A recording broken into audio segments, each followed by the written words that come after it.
There are many things that we use in this life to help us get by.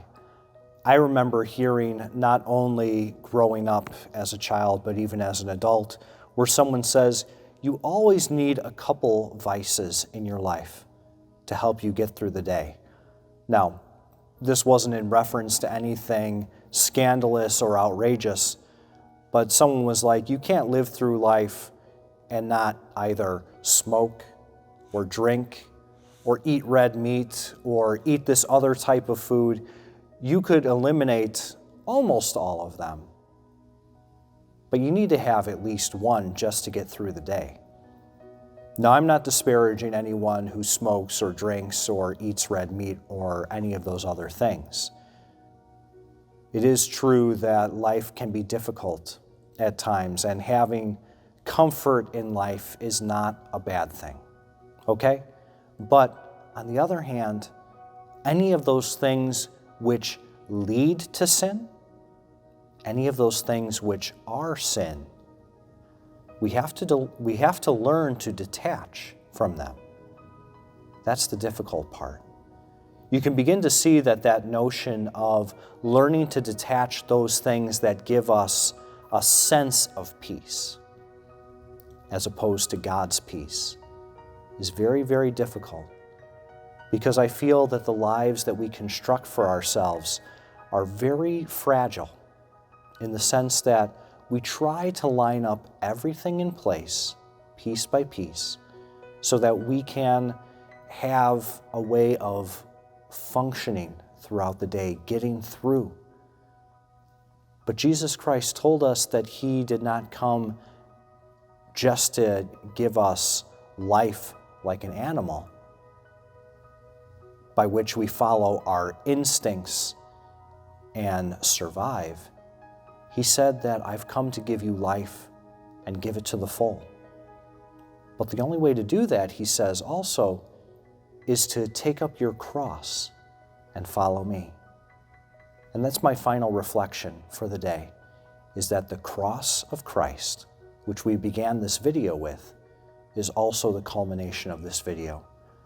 That the cross of Christ is the ultimate sign of that material and spiritual detachment, the model by which we, as Christians, as disciples, as Catholics, must model our own lives after.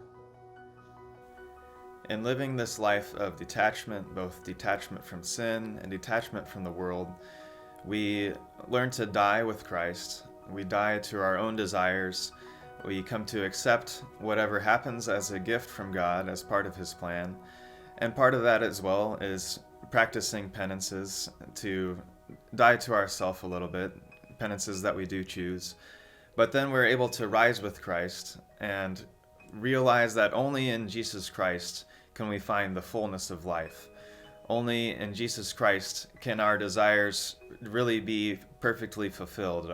Our desire for justice, our desire to be loved, that Christ is the way, the truth, and the life. And our fullness of life comes through Him. There's a story about Padre Pio that I would like to share to conclude. Padre Pio would often get bombarded with prayer requests and intentions as he was walking out of the confessional back to the monastery. And there was a few times when he would turn to this crowd of people, shouting their prayer intentions at him, hoping for a miracle. Everyone has their cross, and everyone wants to get rid of it. But if you only knew how precious your cross was, you would be begging to keep it. Again, this is where we conclude with our reflection today, with the cross of Christ.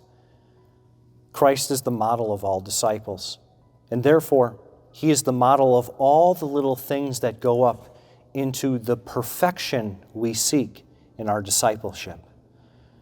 I'd encourage you once again that for all of us, because of Christ, holiness is possible. Because of Christ, perfection is possible. Because of Christ, discipleship is possible. And because of Christ, being sons and daughters of God is possible. For nothing will be impossible for God. So you have to believe that. It has to be real and believable to you. It has to be truth to you. But just because it is true, just because it is to be believed, doesn't mean that it's necessarily easy. It's a process. You see, even in this picture, 3 people: St. John, the apostle, Mary, his mother, and the good thief. Think of all of them on their different stages. Mary, from a young age, carrying her cross to this moment, to the altar of her son. John, who was called, who was living a normal life with his brother and father as a fisherman, was called out of the blue and picked up his cross. And even the good thief, who, because of sin and circumstances, we don't know all the details, but nonetheless, even at the moment of his death, looked to the Lord and said, "Remember me when you come into your kingdom." He detached from sin and that moment. So Mary, who from the very beginning, her conception, had followed God. John, who had followed God, but in a new and radical way at a midpoint in his life up to this point. And the thief, who at the last moments, all of them practiced detachment. And God came to them in a special way. Christ is the model of that detachment for each of them. Jesus, in his material detachment, gives up his life and all of the other things, the honor, the pride, the privilege, and the comfort. He gives all of that away. He detaches himself from that for our sake. Similarly, in a spiritual sense, though he did not sin, he is teaching us how to detach from sin by emptying his ego, his pride.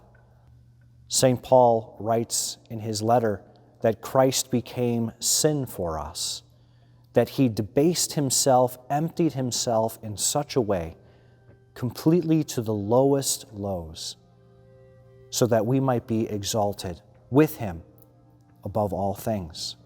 And Christ himself making subject all creation, both seen and unseen, through the cross.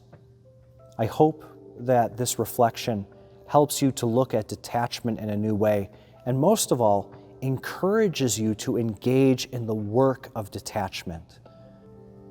For remember, as Joseph, our seminarian, reflected with you a little while ago, that if you knew how valuable your cross was, you would beg to keep it.